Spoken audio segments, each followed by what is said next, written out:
This is day 2 of angles involving parallel lines. We're just going to put together a bunch of the angle stuff that we've been working on, sort of wrap it all up, and sort of do some harder ones, let's say. So here's some review. Examine the figure below. What's the measure of angle FEG? Well, first of all, if you've got 3 letters, if you've got, that's what this here, FEG, means it's telling you something specific. It's telling you start at the first letter. So if I want to start at F, then go to the second letter, so draw a line to the second letter, E, and then go to the third letter, that's the angle I want to find. In other words, I want to find this angle in here. So another way of saying it is we want the middle letter, we want the angle at the middle letter. But the reason why, instead of just saying angle E, which, sometimes you say, what's the measure of angle E? Well, the reason we don't just say, well, find angle E is because when I say angle E, do I mean this angle or do I mean this angle? Because E is at a corner where it could be either one. So anytime there's some confusion, they use the 3-letter method. And anyway, there you have it. We're trying to find this one. Okay, well, there's a couple things that we need to remember. First of all, we have to remember that angles or triangles add up to 180. Really what we've got here is a triangle, don't we? It's inside a pentagon, but I don't think the pentagon really matters. We could use the pentagon. Maybe I will, actually, but I'll do that after. What I see is an isosceles triangle. So using the isosceles triangle, I know that the total angle, or let's say x, but the total angle is 180. And we've already know that one of the angles is 72. And it's going to be the same, the one x, the one I'm trying to find, is going to be the same as this one here at G, because again, it's isosceles. These two angles have to be the same, so I can just divide it in half and get my answer. So 180 minus 72 is 128. Divide that by 2, we get 64 degrees. So that's angle FEG, which is probably what I should really call it. That's what they asked for. So it equals angle X, which equals 64. There is another way to do it. This looks like a regular pentagon. In other words, all the sides are the same. So let's just take a moment and remember this idea of, what's the total angle inside a pentagon? Well, it's got 5 sides, so the total angles, total degrees inside of a pentagon is going to be, remember, for 5 sides we could divide it into 3 triangles. So we do 3 times 180, which equals 540 degrees. So in case you didn't memorize it, here's an easy way to remember that a pentagon has 540 degrees in it. Every one of these angles here is going to be the same. There's 5 of these angles that I just highlighted in blue, and being a regular pentagon, that means they're all going to be the same. So that means, let's call this Y. I know I'm writing on top of stuff to make a bit of a mess, but, just playing around a bit. That means that angle Y is going to equal 540 divided by 5, since there's 5 of those angles. Well, doing a little mental math, 500 divided by 5 is 100, 40 divided by 5 is 8, so it must be 108 degrees. And then x is going to be half of that. So because these two, again, x makes up one part of it, and this x over here makes up the other half, and when I divide this in half, I get 54. So I'm already seeing a problem here. Oops. Let's see if I can figure this out, though, where something went wrong.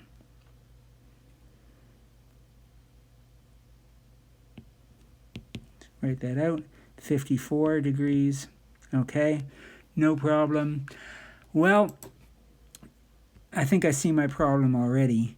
Going back to this, 180 minus 72 is not 128. Where did I come up with that? I think I was doing 200 minus 72. 180 minus 72 is 108. And so my answer here should have been 54 in the first part. So, lucky coincidence, or lucky break for me, because that was just a silly mental error here. But the fact that I tried to answer this two different ways showed me my mistake, since I got the same answer for both of them in the end, but I didn't at first. Anyway, 54 is the answer. All right, let's try another one. Consider the regular octagon below. What's the value of x? All right, so now we're talking exterior angles. This is again, just a review of what we've learned before. Remember, all external angles add up to 360 degrees. And this is a regular octagon, meaning all the sides are the same. So this is one angle of 8 of them that are going to be the same. So all I have to do is take the 360 total, divide it by 8. Let's see if I can mental math this one properly. I think what we want is 45 degrees this time.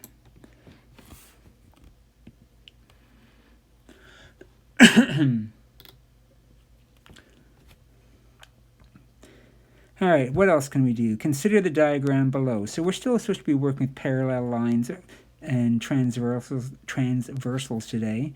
So remember, these arrows, it can be double arrow like this or a single arrow, let us know that those two lines are parallel. Pardon me. All right, so we got a couple parallel lines going on here. Those two lines are parallel. This is the transversal cutting across it. All right? So we want to find the value of x. Well, what can we do? We know, let's maybe get rid of those lines again just because it's a little bit messy and it's going to be messy enough without them. What I can do, for sure, is I can find out, just looking around, I can find out what this is. Let's call that y. I don't see, like, unless I look about 3 or 4 moves ahead, I can't directly see a way to get to x. So what I do instead is I just start playing with things. You got to be willing to play with them a bit. So just start figuring out some stuff and hopefully something will present itself. I can certainly find out what I've called y. That's going to be 60 degrees. They're supplemental, right? Y plus 120 has to equal 180.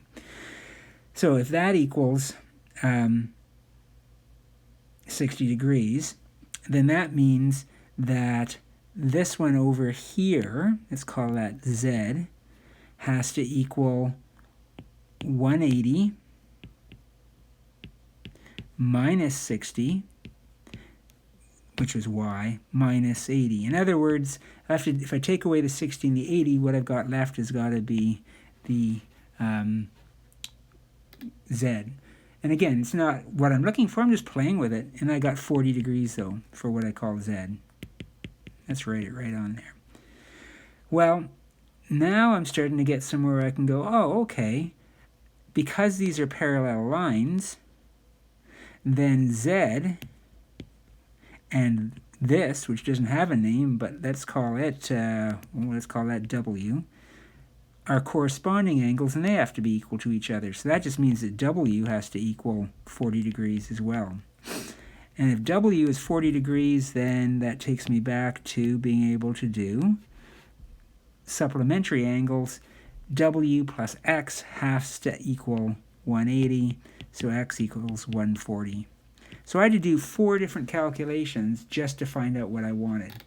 But they weren't hard. I just had to use a little bit of thought, and I had to be willing to play with it.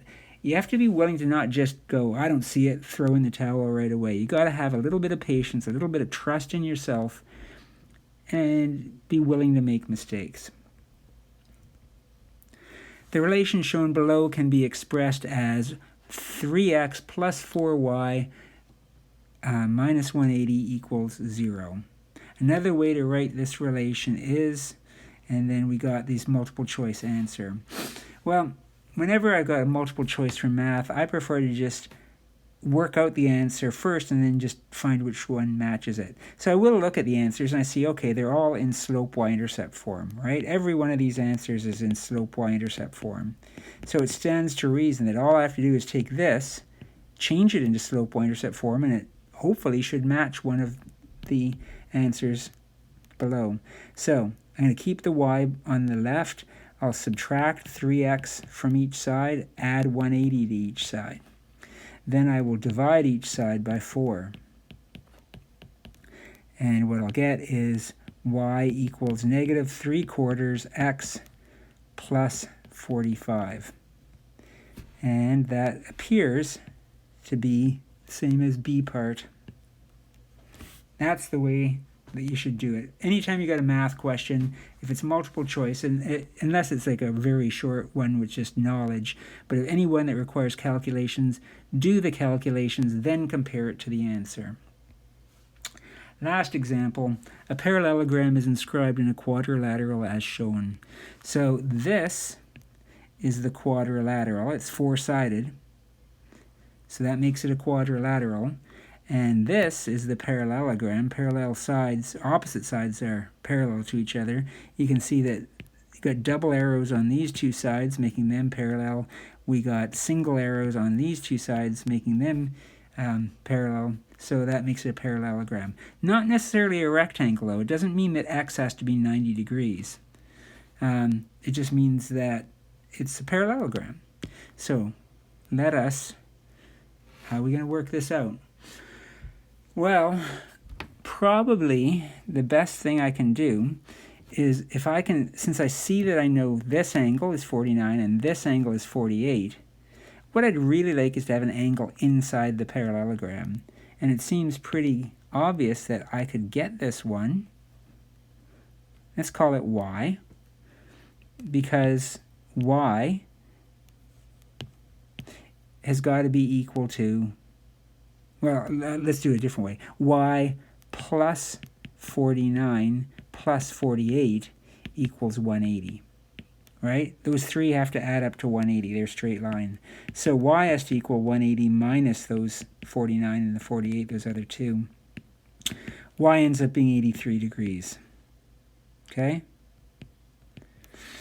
Once I know that, then I can find out x by going, okay, if that's 83, then this opposite corner also has to be 83, because that's how parallelograms work.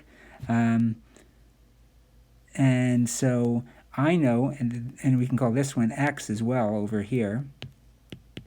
So I know that x plus 83 plus x plus 83 equals 360. So 2x equals 360 minus 83 minus 83. So 2x is going to end up equaling 194. Divide each side by 2, and x ends up equaling 97 degrees. So again, it's one of these cases where what we're being asked to find we can't get directly. We have to be up for playing around with things a little bit.